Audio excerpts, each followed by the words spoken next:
Good morning. I begin by thanking the sponsors. Talmud Torah sponsor for the month, Shmuel Liebedinowitz for his chus for Elias Neshama for Rav Peretz, Avram ben Harav Moshe, Ben Yamin Moshe. Day of Learning is sponsored by Evelyn Getz for Refuah Shlema for Yocheved Chava Leah Basbela. She should have Refuah Shlema Bekarov.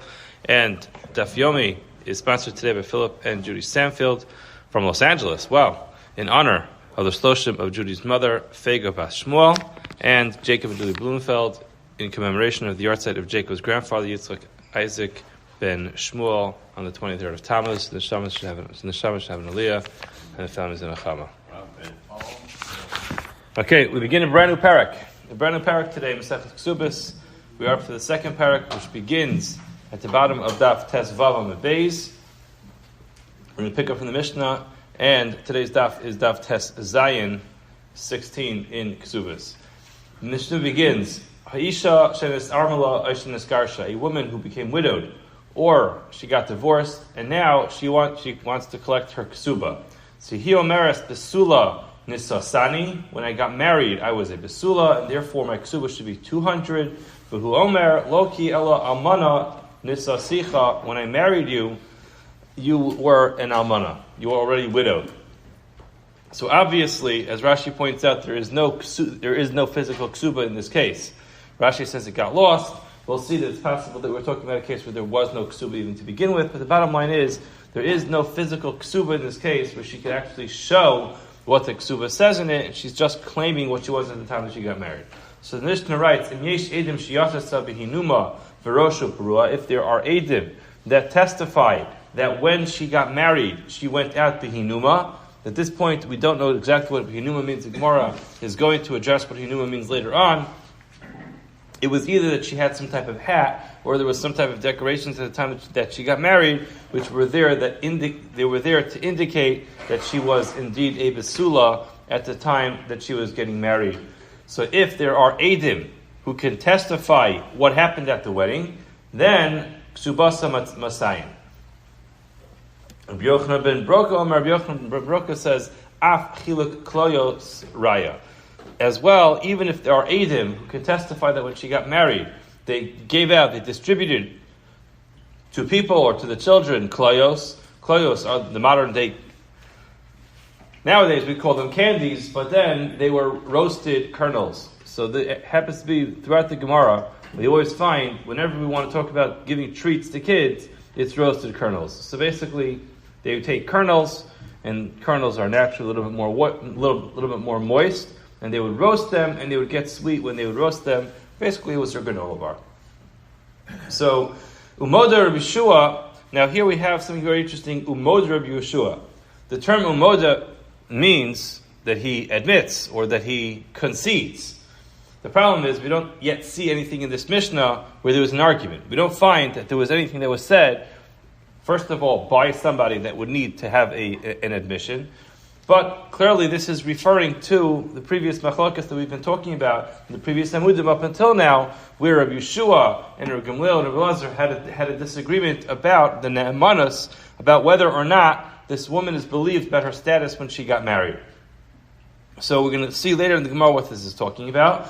But if you take a quick peek on Daf Tes Zayin, about 3/4 of the way down, this is referring to the case of Hanoses Isha V'lo Matzah Basulim. A person marries a woman and does not find that indeed that she has basulim. So upon his first physical interaction, he discovers that she is not a basula. So he omeres misheres tani ne'anasti nistapcha pasadeu. She says, "Hey, listen, we got married and everything was fine when we did the erison. However, after the erison, I was abused, and therefore I lost my besulim. V'nistapcha sadeu, it's too bad on you." In other words, sometimes it happens that you purchase something, assuming everything is going to go fine, and then there's a flood, and that's what happened. This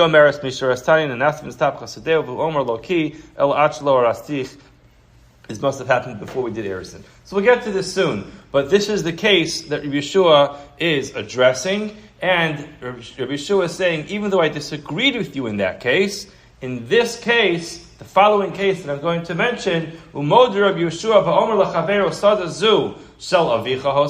person approaches somebody and says to them, the following field used to belong to your father.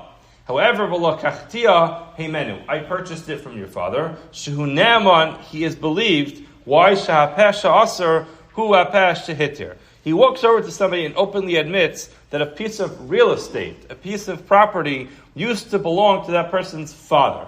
And then he says, while it is true that this piece of real estate used to belong to your father, it no longer belongs to him because I purchased this from him. So he does not have any proof of purchase. There are no edim that he bought it. He doesn't have a contract that says that he bought it. He just has his own word that says that he bought it. But the only reason why he has to actually have any claim that he bought it was because he was the one who opened up this can of worms by saying that it used to belong to your father.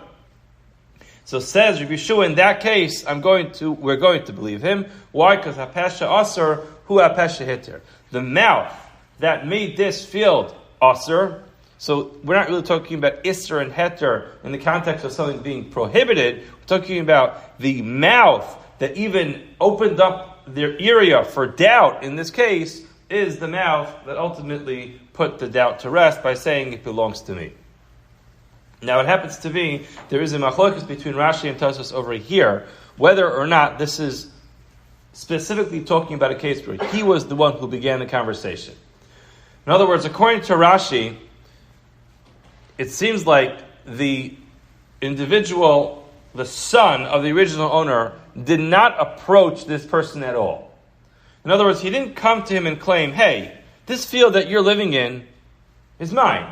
And he responded, it's true, it used to belong to your father, but I bought it from him. Rashi seems to understand that's not the case. It's just random. A guy walks over to somebody and says to him, by the way, you should just know this field that I have, this field that belongs to me, it used to be your family's, used to belong to your father, but it doesn't belong to your father anymore because I bought it from him. Only in that case where he started the conversation, so he can start the conversation and he can finish it. Tosfos says this is true even if he was approached by the son. The son says, that field belongs to me. And he responds by saying, it's true it belonged to your father, but I bought it from him. Tosfos says that works as well, because again, he could have just denied the whole thing. He said, I don't know what you're talking about, it's my field. But the fact that he opened his mouth and said, it's true it used to belong to him, that was his own choice that he said that. He said that, now he can take that back. Now on the concept of Pesha Aser, Pesha Hitter, we're going to get into this again later on in the Masechta, but Reb Elchanan, you have to know this. This is one of those very famous discussions that comes up in this Masechta and other Masechtas. We know the concept of Migu. The concept of Migu came up previously in this Masechta a number of times. Migu literally translates as since. And Migu is a code word for a sentence. In other words, since I could have said the following, and I chose to say something else, which puts me in a more vulnerable state, but it's clear that I could have said something else, which would have been a stronger claim, so at least give me the power of that claim with my more vulnerable claim. That's the concept of Migu.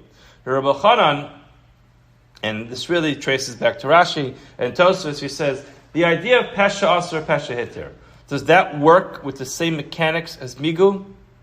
In other words, when I say, I'm the one who started this conversation, I'm the one who said that this field belongs to your father. So is that really the same thing as Migu? In other words, is it saying, since I could have denied that it even belonged to your father in the first place, and now I'm admitting that it belongs to your father, but I bought it from him, so believe my current claim that I bought it from your father because I could have just denied the whole thing outright. In other words, it's a plain old Migu. There are others who say that Pesha Aser has its own set of mechanics. Now what's the difference? There are a number of differences, but the most obvious one is that we don't say what's called a migu l'mafreya. Migu l'mafreya is a retroactive migu. In other words, it has to be there. It has to be at that time. And it would have to be toch kedei dibur. In other words, what if he says, yes, this field used to belong to your father. And then a few days later he says, by the way, the field that I acknowledge belongs to your father, it's true it belonged to your father, but I bought it from him. So a migu would not work that way, because once you make one claim, you can't come back a few days later and then make another claim and then try to empower your migu. But Pesha Aser, Pesha Hitter possibly can work even a few days later. Because the idea of Pesha Asr is, who told you that this field belongs to your father? Me. So I should never lose my ability to be able to clarify what that means, because it's only upon my words that we know that it belongs to your father. So therefore, it doesn't have to be Toch K'tei Dibur. Toch K'tei Dibur means it has to be immediately. You have to immediately say it. So that would be one of the differences between Pesha Asr, the concept of Pesha Asr, who are Pesha Hitter. Pesha Asr means the mouth that made this forbidden to me. That's the mouth that can permit it. That might work slightly differently than the mechanics of Migu. But again, hopefully when we learn Kesuvos Be'iyun, this is one of those topics that we will address. And we'll take out the Kovetz Shiurim, and we will address all Rabbi Chanan's beautiful chakiras over there. Okay, now, V'im yesh edim shushal aviv. What if there are edim? In other words, there is external evidence that this field belonged to this individual's father. V'hu omer lekachtia heimenu eino ne'eman. So here we have a case where a person has legitimate evidence, clear proof, documentation, or we have edim who come testify that this field belongs to his father. You can't just take it by saying I bought it from him. You have to have something stronger, like a contract, or edim that can testify that you actually bought it. But again, it seems like the end of this Mishnah is not at all connected to the beginning. The beginning of the Mishnah addresses a dispute between the husband and the wife about a ksuba. Now, it has to be pointed out, if we're talking about ha'isha shenes armala, a woman who became widowed, and now she's arguing about how much money she gets in the ksuba, clearly she cannot be arguing with her deceased husband about how much the ksuba is worth, because he is deceased. So in that case, she's having that machlokas with the children who are obligated to address their father's ksuba. In the case of a divorce, the argument happens with the husband post-divorce. The second case in the Mishnah is really moving us back to the previous parak, where we had all these disputes between Rav Gamliel and Rav Yeshua about the ne'emanos of the woman to be able to clarify her state at the time that she got married. Okay, the Gemara says, addressing the first halacha about the ksuba, Taima de'ika edim, haleka edim ba'al meheman. Mishnah seems to say very clearly, she needs to be able to imyesh edim shiyatsa behinuma brosha prua. If she has 8 edim that can testify about the circumstances that were there at the time of the marriage, so clearly we see here that without those edim, who would be the one who is believed? The husband. Haleka edim ba'al meheman. If there are no edim, the husband would be believed. It seems like this Mishnah is a stam Mishnah, which does not bring anyone's names. It just clearly and simply says a halacha without any dispute. Delo Rabbi Gamliel, differently than Rabbi Gamliel. Di Rabbi Gamliel, if indeed this Mishnah would work with Rabbi Gamliel, ha'amar ihi mehemna, he says that she is believed. Gemara says no. Filu teim Rabbi Gamliel. We can make this Mishnah fit even according to Rabbi Gamliel, because ad kan lo ka'amar Rabbi Gamliel hasam ela b'bari v'shema. When did Rabbi Gamliel say his halacha? When there was a bari and shema. In other words, there is a dispute about when she had this interaction with this person. She says it happened after we already did Erusin. It happened after the Kiddushin. She is certain about what happened. She knows what happened. She was there. She can say what happened. She can say it with certainty. He was not there. And therefore he's just guessing, or he's taking an educated guess, or he's assuming. Aval hacha bari ubari, here he knows who he married. He knows that we're just having a dispute about past history. He says when we got married, you were entitled to a ksuba of 100. And she says it's not true. When we got married, I was entitled to a ksuba of 200. But both of them are very clear about what happened. They were both there. In this case, if both of them are bari, perhaps even Gamliel would agree that you have to have edim. Bari lo amar. So now the Gemara says, "Dekari la my kari la," which literally means when he said this, what was he saying? In other words, obviously, clearly, this is a very different case than the case of Rabbi Gamliel from the previous case. In other words, what were you even thinking when you tried to compare this Mishnah to the previous discussions of Rabbi Gamliel and Rabbi Yeshua? This has nothing to do with that. This is clearly a case where they both know what happened. Of course, this is not the same thing. Gemara says, "U'dekarila my karila habari barihu." This is a case where both of them are certain about what happened. Gemara says something very interesting. Kivan derov nashim besulos nisos. Since most women, when they get married, are a besula, kibari v'shematami. For someone to say that you were not a besula, you have a rove really working against you. The majority is working against your claim. So even though you're certain that she was not a besula at the time of the marriage, however, the rove, the majority, is working against you, so therefore there was a hava mina to say that this case would be similar to a bari and shema, where she is certain about what happened, and he, while he claims he is certain, the fact is he's arguing with the majority. So clearly, what we're learning here is that it's not the case. In other words, that is what we would have thought. And the Gemara answers, no, this is still considered bari ubari. So in other words, the question was not a ridiculous question to point out that this Mishnah is not like Rabbi Gamliel. It actually makes sense. Since our Mishnah actually writes the words Umod Rabbi Yeshua, which at first it sounded like two totally independent halachas, which are not connected at all. So, if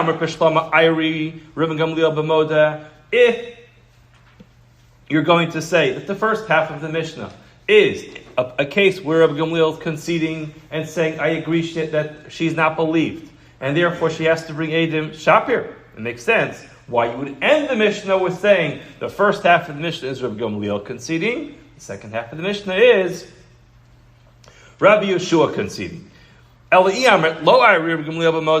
If you're going to tell me that we're not talking about a case where Rabbi Gamliel agrees, Rabbi Yeshua Laman Moda, who is Rabbi Yeshua agreeing to? Why would you stick the words Moda Rabbi Yeshua into the Mishnah? So the Gemara says, hold on a second. Mi Savrit Rabbi Yeshua Hyper Kunkai. Are you telling me that Rabbi Yeshua is agreeing to Rabbi Gamliel about this case in this Mishnah? No, it's not true. In other words, these are two separate independent cases. Amigu kai, he is going on the case of Amigu, va'pirkun kamakai. This is a continuation of the first parak. So now the Mishnah wants to know, which case is Rabbi Yeshua addressing? In other words, if Rabbi Yeshua is addressing a case, a migu, from the previous parak, which migu from the previous parak is he addressing? Ahai, on which case? Ilei ma'aha, if you want to tell me, it's talking about the following case, which is, Haisam uberes, you have a woman who was pregnant. Fa'amrula, they said to her, Mati shall uberzeh, what is the nature of this child? In other words, from whom did you become pregnant? And she responds, Miyesh Ploni, she gives the person's identity, V'koinu.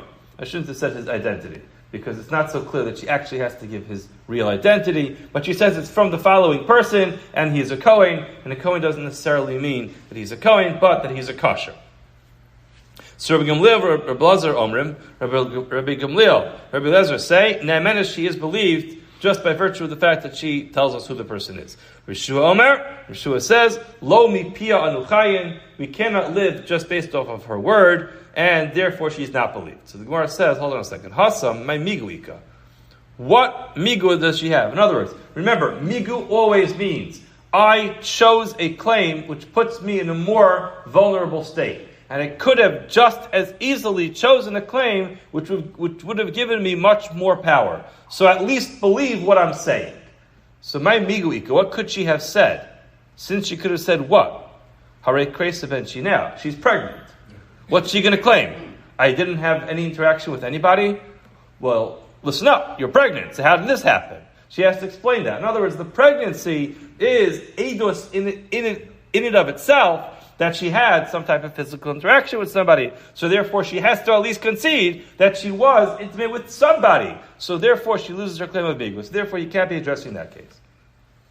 Ela aha, it must be the following case. Ru'ua midaberes im echad. We saw her being midaberes with one person. And as you remember from the previous parak, midaberes is a euphemism to explain that she was doing something else. And we're going to soon see that those two opinions are going to be addressed. We saw her, we'll just translate it as it literally, we saw her talking with one person. Amrullah, and they said to her, Ma tivu shel ish zeh, what is the nature of this person? And she responds, Ish ploni v'kohen hu, he is the following person, v'kohen hu, and he is kosher. Rabbi Gamliel, Rabbi Elazar Omrim Ne'emenes, Rabbi Gamliel, and Rabbi Elazar says she's Ne'emenes, she's believed. Yeshua Omer Lo Pianu Chayin, we do not believe. In other words, we can't live off of her word, we don't believe her that this guy is kosher. So again, Hasam, my miguika. What's the migu in that case? Now it depends.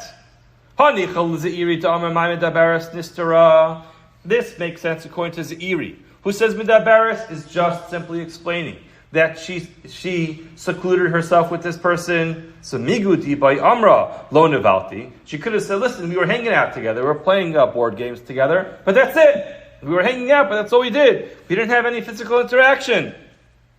And then the Amra, but she concedes and says, Nivalti, after we secluded ourselves together, there was a bia that happened over there. So Mehemna, she's believed. Why? Because she could have denied it. So that's a classic case of Amigu. She is the one who says that yes, we were hanging out together, we secluded ourselves. Once the door was closed and nobody was watching, in that case, yes, there was a bia that happened. She didn't have to say that. She could have just said, we spent the night together, but we didn't do anything. And therefore, she has a migu. Ella, Rav Asi Damar, my midabaris nevalas. According to Rav Asi, the word midabaris is actually a euphemism to describe that there were actually edim, that she was intimate with this person. It's my miguika. What kind of migu does she have? What's she going to say? She was caught red-handed. Ve'ela aha. So must be addressing the following case. He omeres mukas eitzani.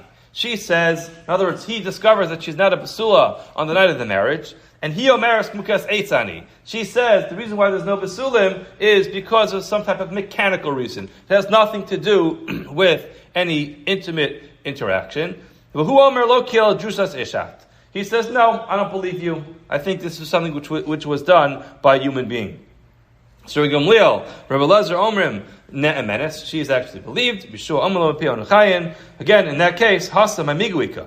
What's the migu? Bishlam Rabbi Elazar Amr b'manav klum migu di by Amr mukaseitzan ni tachtecha. Tvisli masayim v'ka Amra meikara delesla elamana mehemna. In other words, this is where this is addressing a machlokas that we had earlier about what the dispute is. Are they arguing over whether this is a mekach taos, or are they arguing over whether or not you are entitled to a ksuba of a be'ula? So the Gemara says, if we are talking about Rebbe Lazar, and the machlokas is, she claims I get a mana because when we got married, I was a be'ula. And he says nothing. In other words, the claim is whether or not he recognized this information about her beforehand.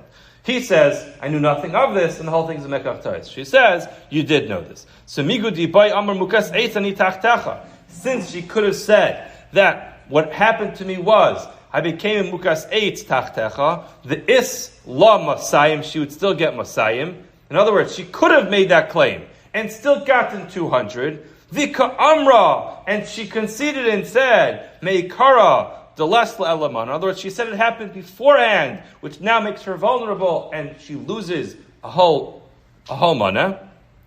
So mehemna, she's believed. El Rabbi Yochanan, court. In other words, that is a valid migu. Rabbi Yochanan dam b'masayim b'mana, my migu is she's actually claiming I'm entitled to a full 200. So where did she give herself any weaker claim? So again, there is no migu according to that way of learning according to Rabbi Yochanan.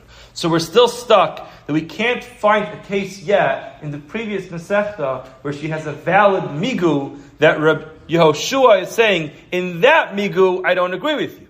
But in this case, I do agree with you. Because in all those cases that we tried to come up with a migu that would give her ne'amanas, that would make her believed, we just simply can't find a universal case where everyone agrees that there's a migu.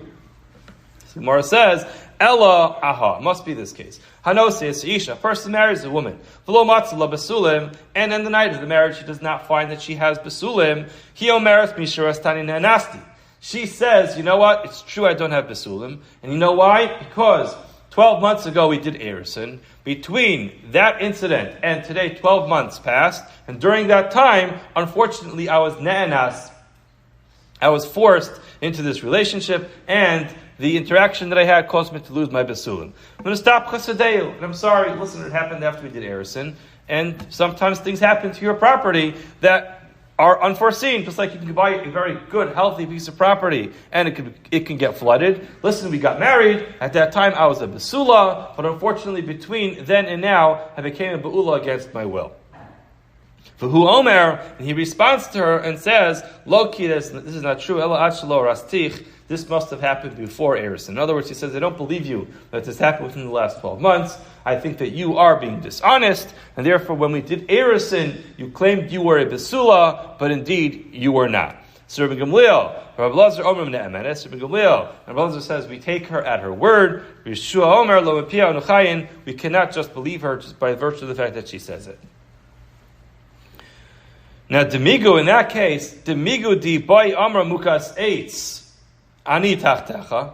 She could have simply said that, in other words, she agrees that she had this physical interaction with this person.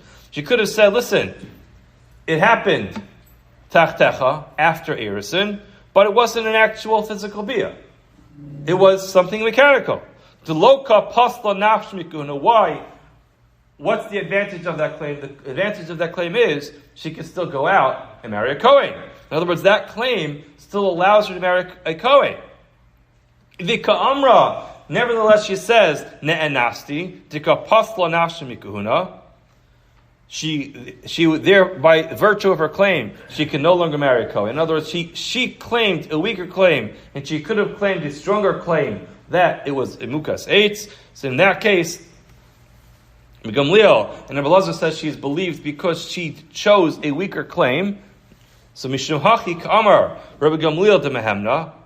Because of that, Rabbi Gamliel says she's believed. In other words, very simply, they get married, he discovers she does not have Basulim. She says it's because I had this interaction with this person after we got married, but it was an ones, it was against my will. She could have simply said, oh listen, I went for a medical procedure, and that procedure caused me to lose my Basulim.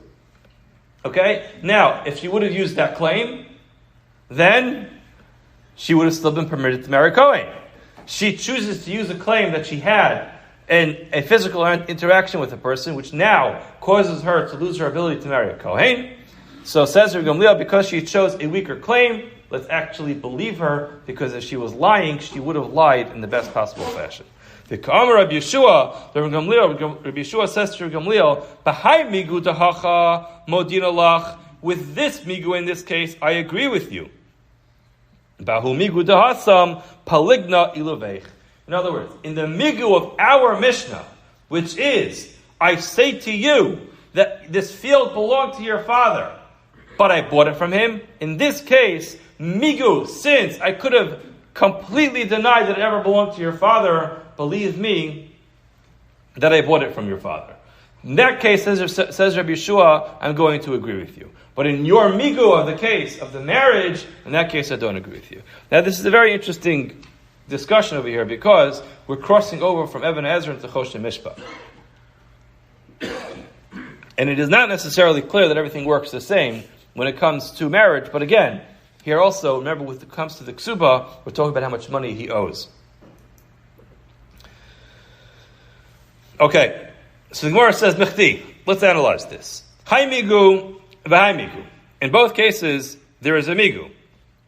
Ma'ishna hai migu, my hai migu. Why are they different? In other words, very nice, Rabbi Yeshua. You're telling us that you disagree in that case, but you do agree in this case. Why? What's the difference? The Gemara says, Hacha ein shar shachat lefanecha. Hasam hare shar shachat lefanecha. So this is an expression which literally means there is a slaughtered animal in front of us. So in other words, in English, there's an elephant in the room. And you have to address it. There's a dead animal here. How did the animal die? Somebody did this. So in other words, the conversation starts by virtue of the reality that's in front of us. There's a dead animal here. You have to address how the animal died. So with that expression, it says of Yeshua, if there's a shar shachat lefanecha, in other words, they get married. And on the first night of marriage, it's discovered very clearly that she's not a basula. So the conversation automatically starts by virtue of the fact that she's not a basula. So now we have to analyze why or what happened. In the case of the field, nothing happens. There's no discussion. There's no reason why I should think that this field doesn't belong to you. Only because you opened your mouth and said that the field used to belong to the person's father, and then you bought it, now we have, all of a sudden, a shar shachat. But when the conversation starts, there's no dead animal over here. So it says Rabbi Yeshua, if there is a shar shachat lefanecha, if there's already an issue that was raised here by virtue of the fact that just any passerby, any bystander can notice that there's a problem over here. Why? Because there's a dead animal. Or because on the first night of marriage he discovers she's not a basula, so therefore she can't just come in and start claiming her mikus. However, if she starts the conversation on her own, in a way where her husband had no idea that anything was different, in that case, indeed, Rabbi Yeshua would agree that if she's the one who starts the conversation, or in the case of our Mishnah, the person who bought the field starts the conversation, he agrees that migu works. So now the Mishnah goes back to the first case. So the Mishnah told us that we have this dispute between this woman and either her ex-husband or her children. And they are arguing about whether or not she's entitled to 200 zuz for her ksuba. Now the Gemara says, "V'kiva derov nashna basulos nisas."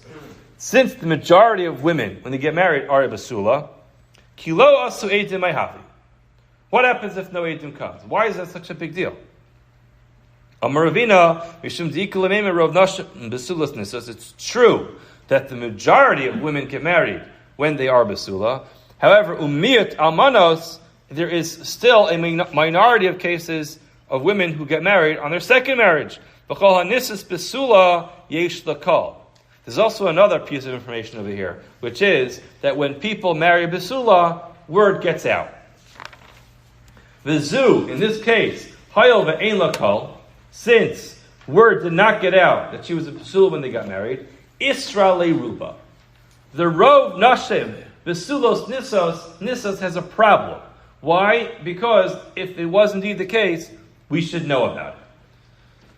So the Gemara says, "Ikol isla lo ruba. Ikol anisas basula yesh lakol." Now the Gemara says, if it's true that kol anisas basula, whenever people marry a basula, there's a kol ki asu edim havi.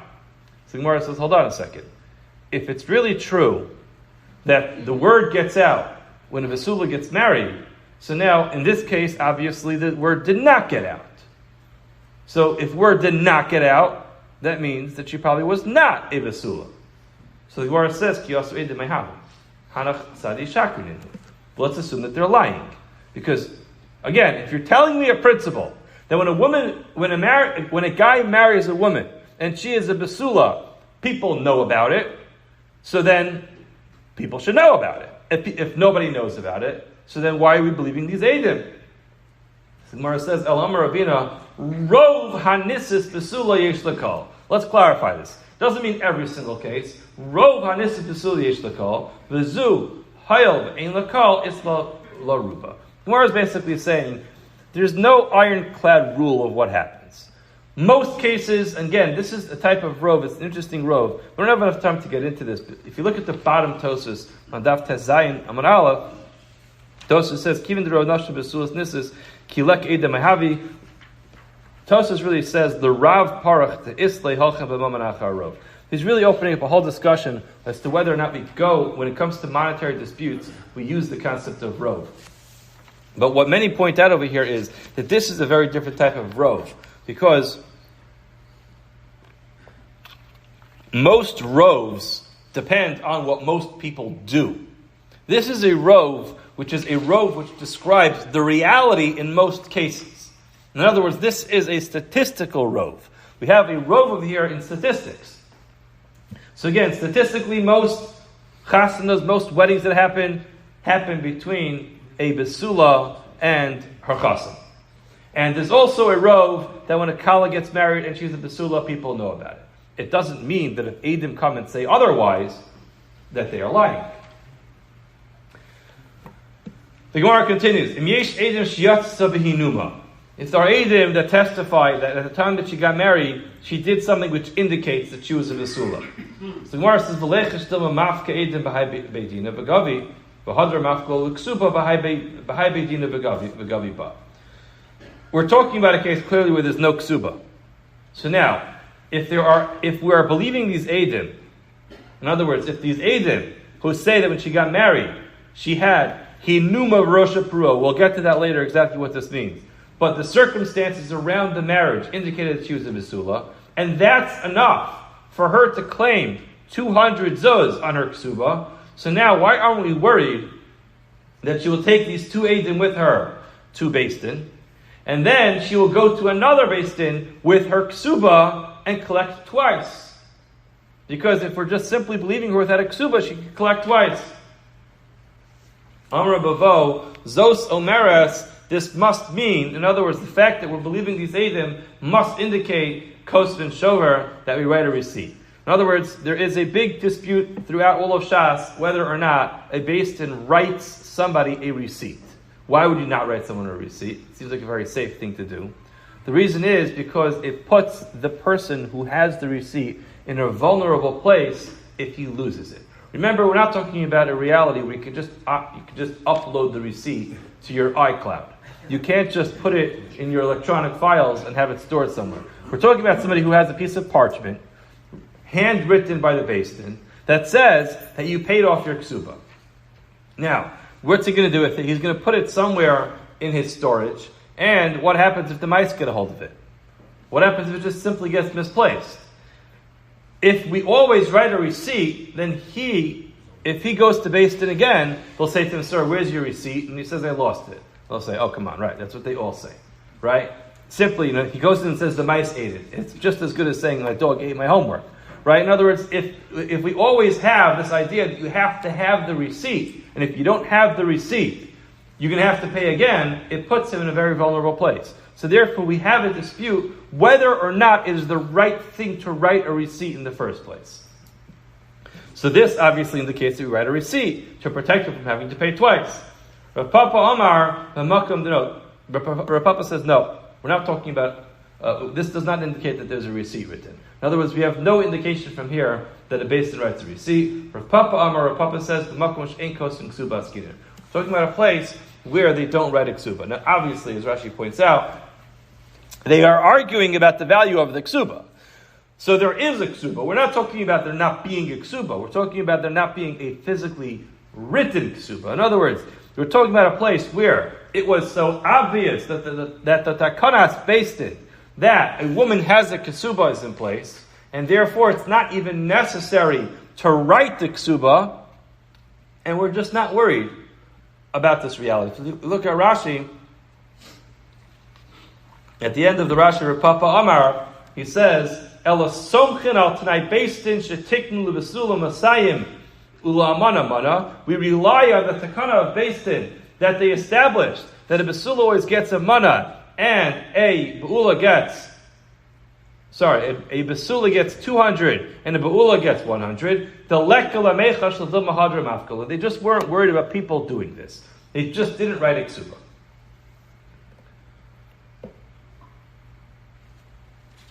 So the Gemara says, there are those who learn this machlokes about the shover on another brisa, which is, the brisa says, if the ksubasa, a lady loses her ksuba, hitmina ksubasa, she hid her ksuba, Nisrafa ksubasa, her ksuba got burned. Now, all these cases are cases where her marriage document is not here. So now, if raktu lefaneha, if we have Eidim that say that they danced before her, or sachatu lefaneha, they rejoiced in front of her, havir lefaneha kos shel basura, they passed before her, this kos shel basura, we'll describe later on what this kos shel basura is. It's a cup filled with wine, but it's a special type of wine. O mapa shel basulim, or they passed before her, again, proof that she was a basula. Im yesh la eidim be'echad mikol elu. She has eidim that testify to any of these things that happened. Ksubasa masayim, she receives 200, even though her ksuba is not here. Now, b'lecha still mafka eidim b'hai beidina v'gavi v'hadam ksubasa b'hai beidina v'gavi ba. Why are we not worried? Why are we relying on these eidim that testify about what happened at her marriage? Maybe she'll collect twice. On Revavo, so this is the case where Revavo says, so Samaris Kos and Shover, this indicates that they write a receipt. Once he has his receipt, he is safe. Papa Amar, no, we don't write a receipt. The makom she'ein kosem ksuba skinan. We're talking about a case where they don't write a ksuba. Now, obviously, the obvious question over here is, what are you talking about? If the ksubasa katani, the whole case is predicated upon the fact that you lost your ksuba. How can you say they didn't write the ksuba? Gemara says the kasav la'ihu. He decided on his own to write a ksuba, but it was a place where they didn't write a ksuba. So Gemara says, who cares whether or not everybody else writes a ksuba? It's irrelevant whether their neighbor wrote a ksuba. We're talking about them. Sof mafkila v'gaviba. If she has a ksuba, she'll take it out. Gemara says, by ivda ba'ar. Ivda means that it got burnt. Gemara says, hold on a second. Go back. Look at those cases. One case was ivda ksubasa. The other case was nisrafa ksubasa. If you're telling me ivda ksubasa means it got lost in a fire, then I have news for you. That is the same thing as nisrafa ksubasa. The Gemara says, Yihachi hainu nisrafa. That's the same thing as getting burned. Va'od hitmina ma'ikil meimar. How about the case where she hit it? V'su ivda lamali. What do you even need that case for? The Gemara says, Ela kol ivda. What this means is, any case of a lost ksuba is ki hitmina b'fenenu. It's as if she hit it. Ki hitmina b'fenenu, Tami. V'lo yavinan la, we won't give her the money, ad the amri edim nisra ksubasa. In other words, you have to really kvetch that case a little bit. It's not three different cases, but a lost ksuba is similar to a hidden ksuba. And in a case where it's either lost or hidden, she won't get the money until she brings edim that the ksuba was destroyed.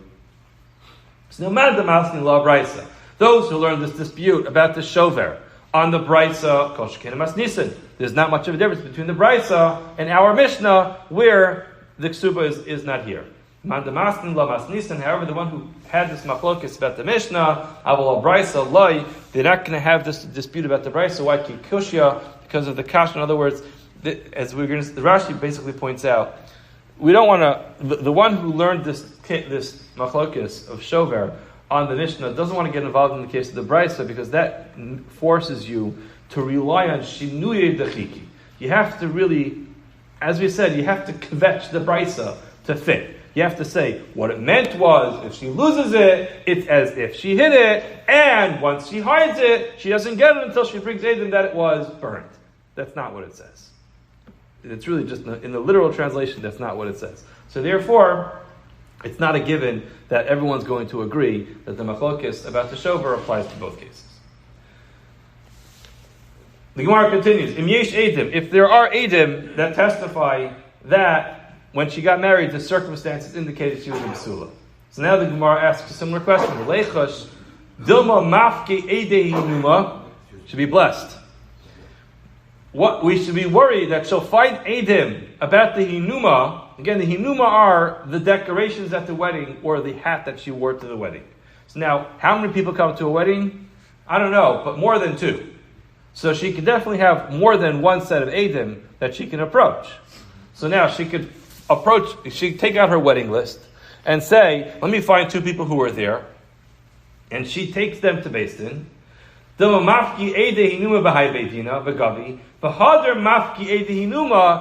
takes out her wedding list again and finds two more edim who were there. Do you remember what I was wearing at the wedding? Oh yes, you had that hinuma hat on, and there was the hinuma dressing at the chuppah. She says, okay, do me a favor, can you just come with me to Beis Din? She could just go Beis Din hopping and go from one Beis Din to the next and continuously collect 200 zuz. So the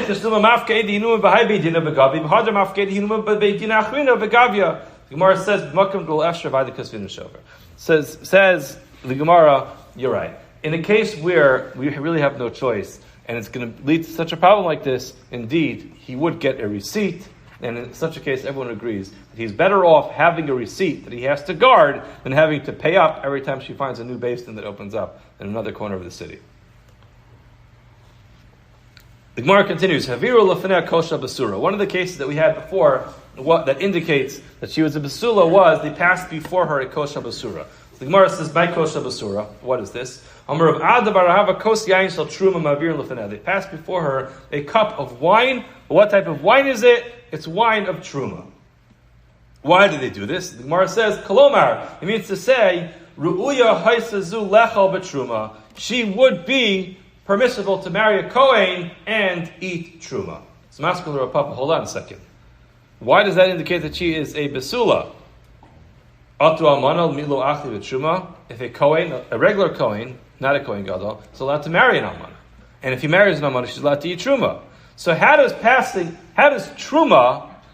permissibility of eating Truma if she marries a Kohen indicate that she's a Besula? Even an Almana can eat Truma if she marries a Kohen. El Amar Papa, it doesn't mean that she could drink the Truma. Rather, it's just an indication of Zu Reishis, Kit Truma Reishis. In other words, this woman, this is her first time, just like Truma is taken off of the first crop. Tanya, Rabbi Yehuda Omer, Chavis Shel Yayin Ma'avir Lefanea, they pass an open a barrel of wine in front of her. Amar Ravada Barhava Besula, if she is a Besula, Ma'avir Lefanea Stuma. Be'ula Ma'avir Lefanea Besucha. If she was a Besula, it would be a sealed barrel of wine. If she was a Be'ula, it would pass by an open barrel of wine. Zimura asks, Amai Neved Kamei Besula? Amai Naver Kamei Besula, Kamei Be'ula, Naver Klal. Why do you have to pass an open barrel of wine in front of a Be'ula? Why can't you just skip the whole thing? In other words, I could understand why for a Besula you want to pass a closed one, because that's an indication. We have to remember, it's very important to have this information. So like this, she can claim her ksuba. So when it comes to a Be'ula, do you have to actually pass an open barrel of wine? Gemara says, Zimnin de Tafsa Masayim. There are times when she'll actually just physically grab 200. V'amra ana Besula havai. I was a Besula. The reason why they didn't pass that closed barrel of wine in front of me was isnusei hud isnisu. Everyone was drunk. In other words, they drank it. So therefore, that's why they didn't pass the closed barrel of wine, because everyone got a little bit too merry at the wedding. So therefore, we passed a closed one by that she can't say that the reason they didn't pass it is because there was an open barrel of wine and all the guys got their hands on it before they had a chance to pass it around. Like this, they say, well, actually, they passed by an open barrel of wine and nobody drank it. So that's an indication that you were a Be'ula, and therefore they have to do something to indicate that she's a Besula to protect her later on. They do something to indicate that she's a Be'ula. It's like this, she can't just grab the money and claim that everybody was drunk at the wedding. Tomorrow's daf, really, we have to be here for tomorrow's daf, because tomorrow's daf is a very famous Gemara. If you look here, it's next time you go to a wedding, you have to make sure to know where this Gemara comes from, and you want to decide, are you a Beis Shammai Yid, or are you a Beis Hillel Yid? We'll learn about this tomorrow. Have a wonderful day, and a good Shabbos.